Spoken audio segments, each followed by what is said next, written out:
एक दिन मैंने अपनी सास से पूछा, क्योंकि मेरी सास मेरी माँ की सहेली थी, तो मैं उनसे बिल्कुल शर्माती नहीं थी। एक दिन वह मिलने के लिए हमारे गांव आई तो मैंने बातों बातों में यह पूछा कि मोहन हमारे गांव क्यों नहीं आते। मेरी माँ के कान में यह बात पड़ी तो मम्मी ने मुझे थप्पड़ मारा और बोली, तुम्हें कहने में शर्म नहीं आती, अपने होने वाले पति के बारे में ऐसी बातें पूछते हैं। मैं बिलख कर रो रही थी।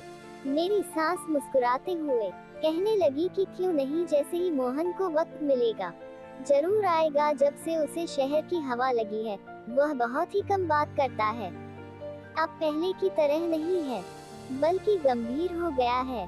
उनकी बात सुनकर मम्मी कहने लगी, जब लड़कों पर जिम्मेदारी पड़ती है तो इसी तरह गंभीर हो जाते हैं। एक मेरी बेटी को ही अकल नहीं आ रही है, मुंह उठाकर जो चाहे पूछ लेती है। मम्मी ने गुस्से में एक नजर मेरे तरफ लिया तो मैं वहां से उठकर अपने कमरे में आ गई। उनके जाने के बाद भी मम्मी ने मुझे हजारों बातें सुनाई। मम्मी पता नहीं क्या कुछ कह रही थी, मैं तो अपने ही ख्यालों में मग्न थे। मैं यह सोचकर खुशी से मेरा होने वाला पति भी हीरो की तरह शहरी बन गया है। मुझे शुरू से ही शहर में रहने का बहुत शौक था। उन्होंने शादी के लिए साल भर का वक्त दिया था और एक साल का वक्त बस सपने बुनने में ही निकाल दिया मैंने। लेकिन मुझे क्या खबर थी, एक दिन मेरे सारे सपने मिट्टी का ढेर बन जाएंगे। कुछ दिन के बाद मेरी और मोहन की शादी बहुत सारे रस्मों रिवाजों के साथ धूमधाम से हुई थी। मैं मोहन के साथ विदा होकर गांव चली आई। मेरी सास ने बहुत ही खुशी से वेलकम किया था, लेकिन शादी की रात सोने की वजह से मोहन बहुत ज्यादा गुस्सा हो गए थे और पूरा दिन से मुझसे कोई बात नहीं की। मैं सारा दिन पानी की मछली की तरह उनके आगे पीछे तड़पती रही, लेकिन उसने एक नजर भी मुझ पर न डाले। सारा वक्त घर की छत पर गुजारा और गांव में औरतों को छत पर जाना मना होता है, इसलिए मैं उनके पीछे भी ना जा सकी। रात के वक्त मोहन खुद ही कमरे में आए। मेरी आंखें रो रो कर सूख चुकी थी। वह मेरे पास बैठकर कहने लगे कि मुझे माफ कर दो, मैं गुस्से में आ गया था। मैं तुम्हारे पास बैठा था और तुम इस कदर गहरी नींद सो गई थी कि मेरे उठाने पर भी ना उठी, इसलिए मैं गुस्सा हो गया था। मुझे पता था कि गलती मेरी है, इसलिए मैंने मोहन से खुद ही माफी मांगी और कहा कि आगे से शिकायत का कोई मौका नहीं दूंगी। वह खुश हो गया और मेरे लंबे बालों की तारीफ करने लगा। सोचने लगी, मोहन सारा दिन इस कदर नाराज होने के बाद अचानक उनका अंदाज इतना अच्छा कैसे हो गया था। मोहन ने एक बार फिर जलेबी निकाली और अपने हाथ से मेरे मुंह में डालकर कहने लगे कि जलेबी खाने से होंठ रेड हो जाते हैं, तुम्हारे खूबसूरत होंठ और ज्यादा खूबसूरत हो जाएंगे। उनकी बातों से मोहब्बत की इस कदर मिठास थी कि मैं शर्मा गई। मोहन मेरे हाथ पकड़े और कुछ कह रहे थे, लेकिन मुझे कुछ होश ही ना रहा और थोड़ी ही देर के बाद मैं दुनिया से दूर हो चुकी थी। एक बार फिर मेरी आंख खुली तो सुबह के 11 बजे रहे थे। मेरे होश उड़ गए थे।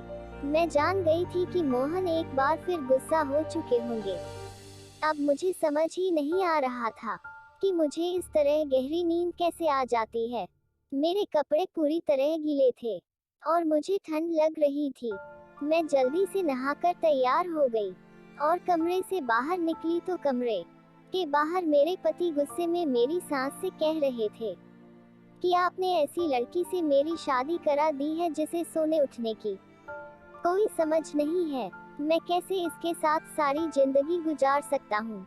इसे यह भी मालूम नहीं कि गांव की औरतें सवेरे उठकर घर के कामकाज करती हैं। आप सुबह से उठकर घर का काम कर रही है और वह महारानी बनकर सो रही है। अगर ऐसा ही हाल रहा तो मैं ज्यादा दिन तक आपकी चहेती बहू को अपने घर में न बर्दाश्त नहीं कर सकता। मोहन के यह सब तो सुनकर मैं घबरा गई। मैं सोच भी नहीं सकती थी कि मेरे पति इतने सख्त होंगे। इससे आगे बातें सुनने की मुझ में हिम्मत नहीं थी। मैं चुपचाप से किचन में चली गई थी। मेरी सास सच में सुबह से कामकाज में लगी हुई थी, क्योंकि किचन भी पूरी तरह साफ था और दोपहर का खाना भी बन चुका था। मैं मोहन के साथ साथ अपनी सास की नजरों में भी गिर रही थी। मुझे रह रह कर अपने आप पर गुस्सा आ रहा था। ना जाने मुझे क्या हो गया था। वह सारे घर का चक्कर लगाए तो वह पूरा घर काम कर चुकी थी, और शायद इसी वजह से वह हम हद से ज्यादा गुस्सा थे। फिर एक बार छत पर जा चुके थे, क्योंकि उन्हें अच्छी तरह पता था कि मैं उनके पीछे छत पर नहीं जा सकूंगी। मैं सारा दिन रोती रही। वह खुशी जिसके लिए मैंने साल भर इंतजार किया था, मैं अब तक उससे दूर थी। ना ही मोहन का साथ पूरी तरह नसीब हुआ था, और ना ही उनके दिल में जगह बना सकी थी। और मोहन के शब्द ने मुझे अच्छी तरह यह बात बता दी थी कि अगर मैंने कोई गलती की तो वह मुझे घर से निकाल देंगे। मेरे गांव से बार बार मम्मी का फोन आ रहा था। मम्मी कह रही थी कि एक हफ्ते के लिए हमारे घर आकर रह जाओ। रस्म के मुताबिक शादी के बाद एक हफ्ते के लिए बेटी अपने मायके रहने के लिए आती है। मैं बिल्कुल भी नहीं जाना चाहती थी, क्योंकि मोहन मुझसे पहले ही नाराज थे। ऐसे में अगर उनको छोड़कर मम्मी के घर चली जाती तो शायद वह कभी मुझसे बात ना करते। रात के वक्त मोहन कमरे में आ गए। मुझे हैरानी हुई, अचानक ठीक कैसे हो गए थे। मेरे पास बैठकर खुद ही पूछने लगे कि तुम्हारी मम्मी का फोन क्यों आया था।